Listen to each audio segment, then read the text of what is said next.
주님의 그 신실하신 사랑과 그 크고 놀라우신 능력을 보고 듣고 깨달아 알게 하시고, 우리 주님의 능력으로 우리 안에 모든 무거운 짐들을 주님 앞에 다 내려놓고 강건케 하시고 지혜롭게 하시고 능력 있게 하시는 그 약속의 말씀이 오늘 이 새벽에도 한 사람 한 사람 심령에 임하게 하여 주셔서 사람의 생각과 뜻이 아니요 하나님의 생각과 뜻으로 하나님의 능력으로 하나님께 영광을 돌리는 복된 삶이 되게 성령 하나님께서 도우시고 인도하여 주시옵소서. 감사하며 예수님 이름으로 기도드립니다. 아멘. 하나님의 장자인 나는 말씀만 대하면 나는 말씀 읽을 때가 아멘 아멘. 우리 하나님 말씀 창세기 20장 14절 말씀 우리 5번 한 목소리로 크게 같이 한번 읽어보겠습니다. 시작. 아비멜렉이 양과 소와 종들을 이끌어 아브라함에게 주고 그의 안에 살아도 그에게 돌려보내고. 아비멜렉이 양과 소와 종들을 이끌어 아브라함에게 주고 그의 안에 살아도 그에게 돌려보내고. 아비멜렉이 양과 소와 종들을 이끌어 아브라함에게 주고 그의 안에 살아도 그에게 돌려보내고.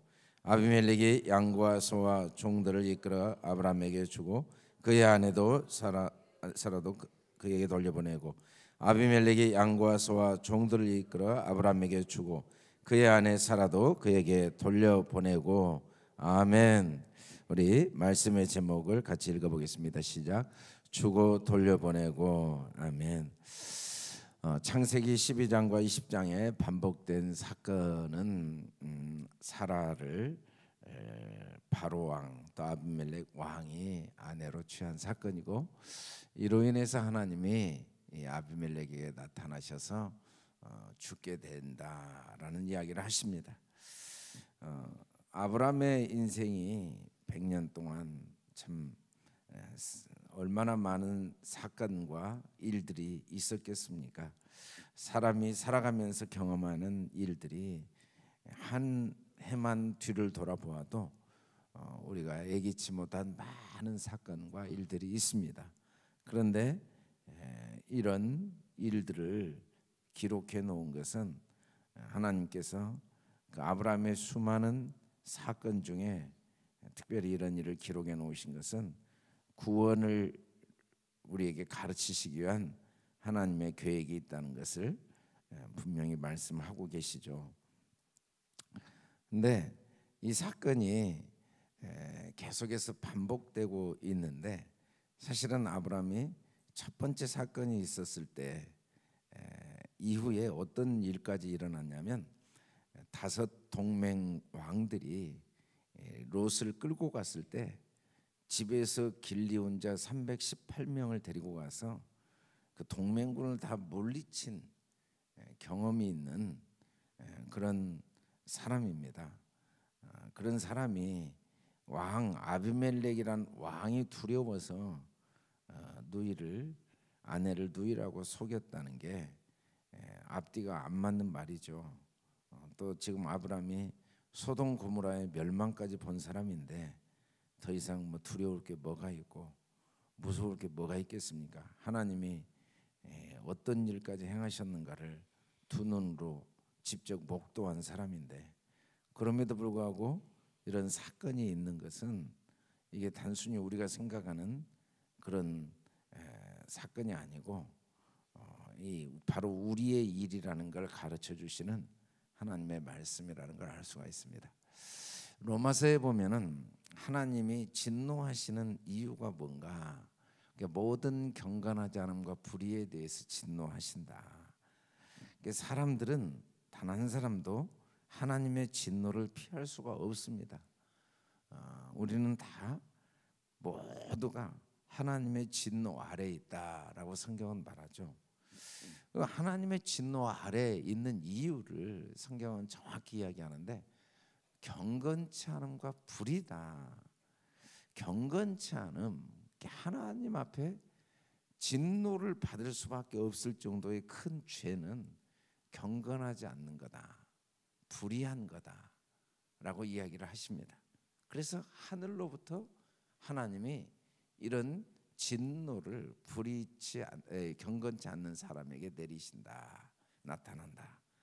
그러면 이 경건하지 않음과 불의, 하나님의 진노를 받을 수밖에 없는, 우리가 태어나서 남자건 여자건 나이가 젊건 늙건 모든 사람이 하나님의 진노 아래 갇혀 있다고 그랬는데, 그 진노 아래 갇혀 있는 죄악의 내용이 경건치 않음과 불의가 뭔가 정확히 마음의 정욕대로 내어버려 두셨다. 우리는 다 하나님의 진노 아래 있는데, 그 진노의 원인이 경건치 않음과 불의이고, 그 불의의 구체적인 내용이 마음의 정욕이다. 마음의 정욕. 아니, 제가 언제 마음의 정욕을, 이제 뭐 3살 4살짜리인데 내가 이제 나이 7, 80인데 무슨 마음의 정욕이 있어서 하나님의 진노를 받고 이로 인해서 하나님의 진노가 하늘로부터 제게 내려옵니까? 라고 생각할 수 있죠. 실제로 나이가 지금 100세가 다 됐는데 무슨 뭐 간음을 하고 뭐 여자 뭐 100세가 다 되면 남자 여자가 다 이제 통일이 된다고 합니다. 남성과 여성성도 이제 점점 없어지는 나이가, 우리가 막 태어나면 남자 여자가 없죠. 그냥 뭐 자기가 남자인지 여자인지 모르고 살죠. 그러다 이제 3살 4살 되면 남자 여자로 나눠지다가 나이가 들면 다시 또 남자 여자가 그냥 없어져 가는, 별 의미가 없는 그게 인생인데, 어떻게 모든 사람들이 이렇게 정욕의 더러움으로 하나님의 심판을 받나라는 생각이 듭니다. 성경에는 이 간음 이야기가 너무 많이 나와요. 믿음의 조상 아브라함, 이삭, 야곱 3명 다 아내들이 아이를 낳지 못합니다. 이상하게 뭐 세상에 물론 아이를 낳지 못한 사람도 있지만, 이상하게 믿음의 조상의 공통점은 사라도, 그다음에 이제 뒤에 리브가도 아이를 20년이나 낳지 못합니다. 그리고 야곱의 사랑하는 아내 라헬도 아이를 낳지 못하죠. 뭐 별 남편한테 화를 내지만 뭐 방법이 없습니다. 모두가 아이를 낳지 못한 내용이 나옵니다. 또 공통적으로 간음 사건이 다 나옵니다. 다 나옵니다. 뭐 아무리 그런다고 집안이 3대째, 아브라함도 그러지만 이삭도 또 이야기가 또 나옵니다. 그리고 야곱은 뭐 그런 정도가 아니라, 이거 뭐 종첩 오고 뭐 해서 12명의 아들을 낳는 정도가 아니라 딸이 또 간음을 아예 당하죠. 간음 사건이 계속 나오고, 뭐 또 다윗, 그렇게 훌륭한 다윗도 뭐 이복 오빠하고 여동생하고 간음 사건이 나오고, 뭐 성경에 보면 간음 사건이 너무 많이 나옵니다. 이제 이 정도는 그래도 양호합니다. 양호해요. 근데 우리 앞장에서 보면 롯은 딸들이 아버지를 간음한 사건이 나오고, 뭐 성경이 왜 이러는지 이해는 잘 안 가는데, 뒤에 보면 이제 뭐 야곱의 아들 유다는 며느리하고 간음한 사건이 나오고, 뭐 간음 이야기가 너무 많이 나오면 이상하다, 그리고 나하고는 아무 관계가 없다고 생각을 합니다. 성경은 간음하지 말라고 분명한 그 계명을 주시죠. 근데 우리가 꼭 알아야 될 건, 사람이 꼭 알아야 될 건, 우리가 보이는 얼굴과 외모를 보면 남자와 여자를 구별하게 되죠. 남자와 여자. 또 우리 안에는 또 DNA라는 게 있습니다. 이 DNA가 있어서 각 사람의 정보를 알 수가 있죠. 근데 이 보이는 것은 사실은 보이지 않는 그 사람의 마음, 그 사람의 생각을 보게 하는 도구지, 보이는 게 그 사람의 전부라고 착각했다가는 우리가 정말 어리석고 미련한 인생을 사는 거죠. 사람이 외모로 모든 걸 평가하면 허상을 보고 사는 겁니다. 성경도 하나님이 주신 말씀, 이게 말씀을 문자로 우리에게 주셨는데, 이 문자는 혈과 육입니다. 혈, 육과 혈, 이 몸이죠. 그리고 이거 혈과 육으로는 사람이 거듭날 수 없습니다. 이걸 문자적으로 봐가지고는 천년이 지나도 거듭날 수 없습니다. 이 문자 속에 있는 하나님의 뜻, 하나님의 마음을 보지 못하면 그 사람은 말씀을 못 본 겁니다. 그 사람의 외모, 혈과 육만 보는 사람은 그 사람은 모르는 거예요. 그 사람 마음을 볼 줄 알아야 되죠. 마찬가지로 간음하지 말라, 이 문자로 보면은 이 성경을 모르는 겁니다. 이제 하나님께서 은혜를 주시면 이게 명령이 아니고 언약이라는 걸 알게 되죠. 간음하지 않게 도와주겠다. 우리는 간음하지 않을 수가 없어요. 이걸 만일에 계명으로 받으면 그 사람은 결국은 혈과 육에 속한 자입니다. 혈과 육에 속한 자죠. 왜냐하면 간음하지 말라라고 했는데 이 간음이 뭔가?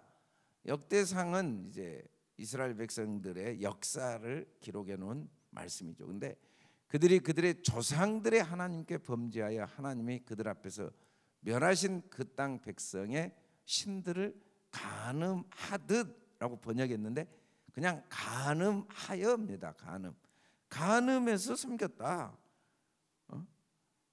하나님의 백성들이 간음을 하면서 신들을 섬겼다, 이렇게 말을 하고 있어요. 그래서 내게 배역한 이스라엘이 간음을 행해서 내쫓임을 당하고 바벨론 포로로 끌려가고 이런 모든 불행한 일이 생겼다.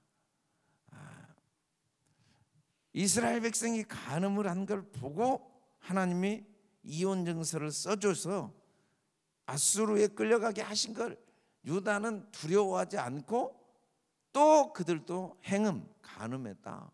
이스라엘 백성 전체가 간음했다. 간음하지 말라라고 했는데, 물론 우리가 언제 간음했냐고 생각할 수 있죠. 근데 예수님이 뭐라고 하셨냐면, 나는 너희에게 이르니 음욕을 품고 여자를 보는 자. 아비멜렉은 음욕이 있었기 때문에 아브라함의 아내 사라를 데리고 가놓고도 자기는 온전하다, 나는 의롭다라고 생각하는데, 성경은 과연 간음이 뭐냐? 음욕을 품고 여자를 보기만 해도 이미 간음을 할 것이다가 아니라 간음했다. 그런데 여자라는 걸 남자가 여자가 남자를 보는데 이 음욕을 하나님이 주셨거든요. 그 음욕이 없으면 남자가 아니죠. 그 심각하죠. 남자가 여자를 보고 여자가 남자를 보고 그러면 아주 심각하죠. 그런데 이러면 이미 간음했다고 하니 간음 안 한 사람이 누가 있겠습니까? 오늘 우리가 본 것처럼 성경에 계속 믿음의 조상들에게 이런 사건이 일어나는 건 바로 이게 우리의 삶의 사건인 것을 가르쳐주고 계신 거죠. 이게 지금 아비멜렉의 이야기가 아니고 나의 이야기고 오고 가는 모든 사람들의 실존 이야기. 간음. 우리들의 문제는 우리는 간음을 하게 돼 있습니다. 여러분, 우리는 무조건 성경을 율법으로 보게 돼 있는데 그걸 성경은 간음이라고 합니다. 그렇죠. 사람을 외모로 보는 건 간음이에요. 그 사람에 대한 간음이죠. 그 사람 마음을 보지 않는 것. 몸을 간음한 것보다 더 잔인한 간음이죠. 사람을 외모로 평가하고 외모로 판단하는 건 판단받는 사람 입장에서는 잔인한 일입니다. 우리가 다 그럴 수밖에 없어요. 어떤 사람이 처음부터 어린아이가 사람을 외모로 보지 않고 그 마음을 읽을 능력이 있겠습니까? 우리가 하나님의 피조물로서 우리는 다 성경을 처음에 다 음욕으로 봅니다. 음욕, 마음에 욕심이 생기죠. 야, 이거 간음하지 말라. 그러면 살리라. 야, 간음 안 해야겠다. 안 할 수 있다. 그렇게 봅니다, 다. 그리고 야, 나는 이제 간음 안 하는 사람 될 거야. 나는 잘 살 거야. 나는 훌륭한 사람 될 거야. 그런 욕심으로 다 성경을 보죠. 그게 정상입니다. 그럴 수밖에 없는 거죠. 그게 우리가 죄인인 증거고, 그러다가 우리는 율법의 정죄로 지옥에 갈 수밖에 없어요. 근데 그걸 통해서 이제 비로소 나를 깨닫게 되는 거죠. 아, 나는 간음을 안 할 수 없는 사람이구나. 그럼 간음하지 말라라는 건 내 힘이 아니고 내 생각이 죽으면 하나님이 내 삶의 주인 되셔서 하나님이 간음하지 않게 해주시겠다는 언약이구나. 언약. 간음을 하지 않게 해주시는 그 하나님의 능력이 내게 임하여서 그렇게 해주시겠다는 언약이구나. 그래서 이제 그 뒤로는 어떤 성경을 봐도 언약으로 보이게 되는 게 거듭난 거죠. 이제 다시 태어난 거. 그런 과정을 설명하고 있는 게 성경입니다. 아비멜렉을 하나님이 어떻게 거듭나게 하시는가? 이 아브람과 사라라는 사람을 통해, 아브람과 사라는 오늘날 우리에게는 성경입니다. 우리도 아브람을 만났어요. 우리도 사라를 만났어요. 그리고 우리는 아브람의 아내 사라를 취했어요. 그 아브람이 성경이고 사라가 성경이죠. 우리는 이 성경을 내 아내로 취했어요. 내가 성경을 지킬 수 있다고 생각하고 이 성경을 통해 내가 약속대로 이 계명을 지켜 복을 받을 수 있다고 생각하고, 그리고 뭐 이 성경이 있기 전에도 내가 뭘 잘못했어요, 다 내가 잘했고 내가 할 수 있고 내가 옳고 내가 의롭다고 생각했어요. 그래서 나는 정당하고, 그리고 나는 다른 사람을 비난할 자격이 있고, 그리고 나는 다른 사람에게 비난받아야 될 이유가 없다고 생각하고, 그래서 남들이 나를 비난하면 억울하고, 그리고 나는 마음껏 나를 비난하고, 우리는 다 그런 의욕을 갖고 있어요. 그렇게 당연히 생각을 했어요. 그렇게 우리는 성경을 취했어요. 내 아내로 취했죠. 내 욕심대로 취했죠. 근데 지켜보니까 안 되는 거예요. 말씀을 볼수록 나는 간음한 자라는 게 다 드러난 거죠. 다 드러난 거죠. 아브라함이 없으면, 사라가 없으면 아비멜렉은 자기가 간음한 자인 걸 알 수 없는 것처럼 성경이 있기 전에도 우리가 간음한 자인데 성경이 없으면 내가 간음한 자인 걸 모르게 된다는 게 문제죠. 그런 점에서 아비멜렉을 구원하시기 위해 아브라함은 이 거짓말쟁이가 됐고, 사라는 아비멜렉의 아내로 끌려갔고, 아비멜렉은 자기가 원래 간음한 자였는데 이 아브라함과 사라를 통해 하나님 앞에 간음한 자로 자신이 드러나게 된 과정들이 성경입니다. 이 성경. 그래서 오늘 말씀을 보면 아비멜렉이 뭘 하냐면 양과 소와 종들을 아브라함에게 줍니다. 아니 갑자기 무슨 양과 소와 종들을 뭐 주라고 어디에도 성경에 나와 있지 않아요. 그냥 돌려보내라, 아브라함이 선지자다 그랬더니 양과 소와 종들을 줘요. 그런데 이게 그냥 아비멜렉이 줬다라는 게 이게 그냥 우연히 일어난 사건인 것 같지만 성경은 글자 하나도 우연을 써놓은 게 없어요. 그 아브라함의 100년 사건 중에 몇 가지를 썼는데 하나님이 그 아브라함의 인생 전체 100년까지 지금까지 살아온 100년 역사에 그 몇 가지를 쓰실 때 단 한 단어도 그냥 쓰셨겠습니까? 1.1획도 떨어지지 않는다. 그리고 이 성경을 한자나 더하거나 빼면 안 된다라고 말하니까 이 글자를 더하고 빼는 것으로 오해하는데, 히브리어에서 헬라어로 처음 번역됐고, 헬라어가 라틴어로 번역됐고, 라틴어가 영어로 번역됐고, 영어가 중국어로 번역됐고, 중국어가 한국말로 번역돼서 우리가 읽고 있는 성경입니다. 근데 히브리어가 헬라어, 라틴어, 영어, 중국어, 한국어로 번역되는 과정에서 뭐 수십만 단어들이 빠졌어요. 어떤 말씀은 그냥 주어를 빼버렸고, 어떤 말씀은 뭐 접속사를 집어넣고 아주 빼고 넣은 게 아주 널려 있습니다. 그래서 사람들이 자꾸 이 성경 글자를 가지고 이거 빼면 안 된다 그러는데, 아니 원본에서 번역된 우리가 읽는 이 성경 자체가 매 절마다 어떤 건 막 접속사가 빠져버렸고, 어떤 건 접속사가 없는데 혼자 넣어놓고, 막 어떤 건 그 땅이라는 단어가 없는데 그냥 의역을 해서 넣어놓고 막 한 절도 원어와 똑같은 게 하나도 없어요. 제가 매일 모든 성경을 지금 하나하나 원어를 보면 단 한 절도 원어에서 글자가 안 바뀐 게 하나도 없어요. 헬라어로 바뀌고 라틴어로 바뀌고 영어로 바뀌고, 막 영어를 보면 더 웃겨요. 영어 세번역 봐보세요. 막 얼마나 많이 나. 우리나라도 그 쉬운 성경 봐보세요. 막 글자가 막 자기 마음대로 넣어놨어요. 막 원어에는 아예 없는데 그러면 그런 거 다 저주받겠네요. 그런 의미가 아니에요. 그때 그 1.1에 한자라는 의미가 이런 문자를 넣고 빼는 게 아니죠. 이 문자. 그 성경이 말하고 있는 의미를 말합니다. 마음. 부모가 말하는 말의 마음을 의미하는 거지. 그 글자 나가서 죽어버려라 그랬더니 그 죽어버려라 글자를 하나도 빼면 안 돼. 아버지 말씀에 순종해야 되니까 그대로 가서 한강에 뛰어내려 죽어버리고, 그런 의미가 전혀 아니죠. 이걸 글자로 보면 절대 안 됩니다. 그런 점에서 이 문자는 일관성이 있어요. 성경의 양과 소, 종은 항상 동일한 의미가 있죠. 구약과 신약의 전체가 다 동일해요.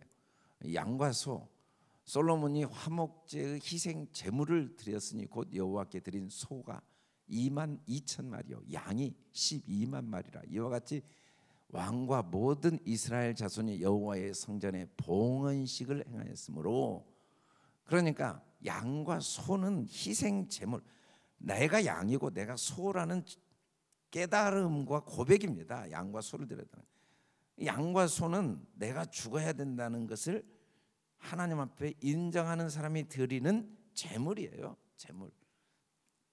그 양을 왜 죽이는가? 내가 이렇게 죽어야 됩니다. 소를 왜 죽이는가? 내가 이렇게 죽어야 됩니다. 왜 종을 보내는가? 내가 바로 종입니다. 내가 죄의 종이고 저주의 종이고, 그리고 내가 멸망의 종이고 마귀의 종입니다. 내가 세상 신의 종입니다 라는 자기 고백이죠. 그래서 아비멜렉이 이제 이 사건을 통해 내가 누구인가를 깨달은 거예요. 나는 죽어야 될 죄인인 걸 깨닫게 된 게 양과 소와 종들을 죽어라는 의미입니다. 로마서 12장 1절 보면 그러므로 형제들아 내가 하나님의 모든 자비하심으로 너희를 구원하노니 너희 몸을 하나님이 기뻐하시는 거룩한 산 제물로 드리라. 이는 너희가 드릴 영적 예배자. 창세로부터 아담부터 지금까지 앞으로 오고 가는 어떤 세대든지 사람은 반드시 제물로 드려지지 않고는 하나님 앞에 영적인 예배자, 육적인 예배자는 될 수 있지만 영적인 예배자, 예배는 하나님과의 관계입니다. 만남이에요. 영적으로 하나님께 만날 방법은 없어요. 반드시 제물을 드려야 돼. 근데 그 제물이 양을 드리고 소를 드리고 종을 내어주는 제물은 실제로는 겉으로 드러난 외면, 표면은 양과 소와 종이지만 본질은 나의 존재를 드려야 된다. 네 몸이에요. 네 몸. 이게 양이 아니고 네 몸이고, 이게 소가 아니고 네 몸이고, 이 종이 아니고 네 자신인 종이라는 고백으로 드려지지 않으면 절대로 영적인 예배, 하나님과의 만나는 예배는 불가능하다라고 말씀하고 있는 거죠. 그런 점에서 아비멜렉의 양과 소와 종들을 이끌어내어 주었다, 이 말은 영적으로 거듭나게 된 겁니다. 깨닫게 된 거예요. 그 과정을 통해 아브라함의 아내 사라를 취하고 하나님이 꿈에 나타나는 과정을 통해 내가 죽을 수밖에 없는 죄인인 것을 깨닫고 고백하는 고백의 모습을 우리에게 가르쳐 준 거죠. 그러면 아비멜렉은 바로 우리 자신이고, 우리가 할 일도 양과 소 그리고 종을 내어주는 일을 우리가 해야 됩니다. 우리가 오늘 하루를 시작할 때 양과 소, 종들을 내어줌으로써 하루라는 날이 나에게 주어지는 거고, 내가 실제적인 생명을 소유하고 살아가는 거죠. 내가 오늘을 출발하면서 양과 소와 종들을 내어주지 않는다면 오늘은 내가 없는 거예요. 내가 죽은 거예요. 내가 영적인 예배, 하나님과의 영적으로는 살았다 할 게 없어요. 죽은 자죠. 죽은 자. 물론 우리가 거듭났음에도 불구하고 양과 소와 종들을 드리지 않으면 우리는 오늘 하루도 내 삶이 없고 나는 죽은 자로서, 그리고 종으로서, 간음한 자로서, 마귀의 종으로서 살 수밖에 없다는 겁니다. 이 새벽에 우리가 나와서 하나님 앞에 말씀을 듣고 기도하는 건 양과 소와 종을 내어 주기 위해서 우리가 예배를 드리고 기도하는 거죠. 양과 소와 종.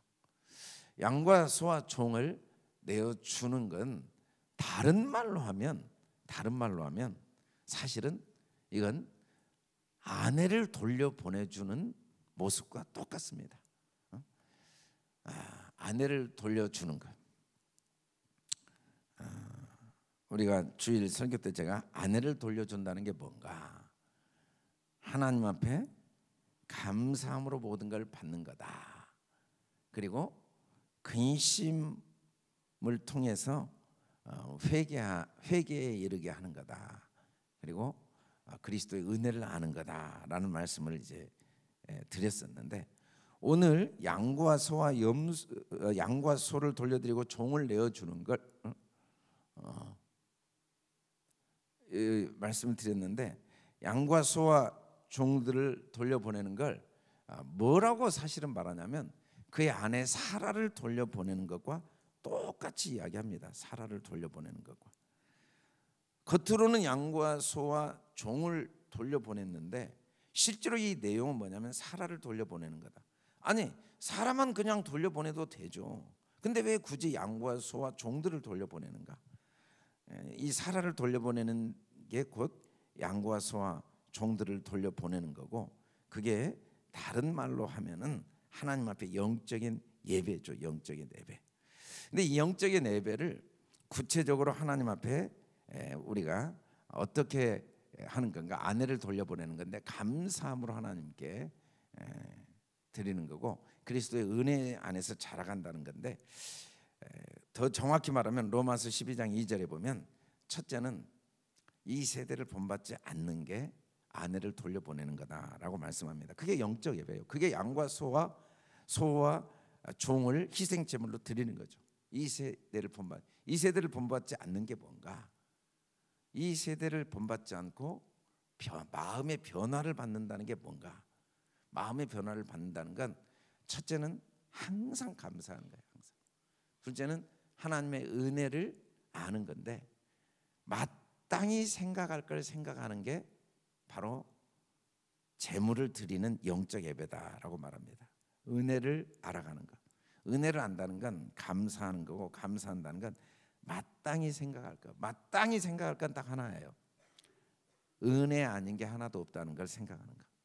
감사하지 않을 게 하나도 없다는 걸 생각하는 것. 여러분, 우리는 마땅히 모든 걸 감사함으로 생각해야 됩니다. 마땅히 생각할 것은 하나님이 은혜로 다 주신 거예요. 받지 아니한 게 하나도 없어요. 여러분, 우리가 고난도 하나님의 은혜로 주신 겁니다. 죽음도 하나님의 은혜로 주신 거예요. 죽음이 없으면 부활을 못 해요. 여러분, 우리가 누군가에 의해서 노예로 끌려간 것도 하나님의 은혜로 주신 거예요. 바벨론 포로로 끌려간 것도 하나님의 은혜로 주신 거예요. 다윗이 사망의 음침한 골짜기를 다닌 것도 하나님의 은혜로 주신 겁니다. 하나님이 은혜로 주시지 않는 게 마땅히 우리는 어떤 생각을 해야 되는가? 아니, 내가 왜 의로운데 왜 나를 해하십니까? 나는 잘못한 거 없습니다. 아비멜렉이 그렇게 생각했죠. 근데 아비멜렉이 그 생각을 하나님께 이야기하다가 14절에 가가지고 양과 염소와 종들을 내어주면서 아내를 돌려보내준 이 모습은 마땅히 생각할 생각으로 돌아간 거고, 영적인 예배를 드리는 거예요. 우리는 하루를 마땅히 생각할 생각으로 하루를 시작해야 돼. 그래야 하나님과 영적인 예배, 하나님 앞에 영적인 삶을 사는 거죠. 오늘 하루도 저와 여러분이 깨달은 하나님의 깨달음 속에 감사함으로 마땅히 생각할 생각, 그리고 하나님의 은혜 안에 강건하여서 은혜에 붙잡혀서 어떤 것도 감사 아닌 게 없습니다. 감사로 받아야 돼요. 그래야 오늘 하루가 버릴 것이 없는 하루죠. 은혜 아닌 게 없습니다. 은혜를 아는 지식으로 오늘 하루 이 새벽의 기도로 이 두 가지 은혜가 여러분 마땅히 생각되어져서 하나님이 주시는 복된 축복의 하루가 될 수 있기를 주의 이름으로 축원합니다.